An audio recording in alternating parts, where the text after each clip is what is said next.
Una figura indistinta nel buio, nel posto sbagliato e al momento sbagliato. Tanti interrogativi ancora da chiarire, ma una sola certezza: la tragedia.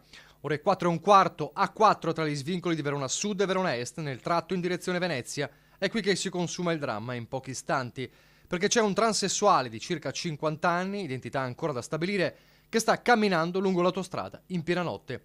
Una situazione di altissima pericolosità che si rivela fatale. L'uomo viene infatti travolto e ucciso da un'auto che poi non si ferma e si dilegua nel buio.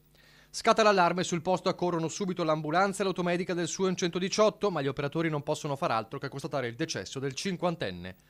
Tanti punti di domanda irrisolti, non si conosce ancora il motivo per cui la vittima si trovasse a piedi in autostrada, se fosse in stato confusionale o se la sua fosse una scelta vera e propria, quindi un gesto estremo.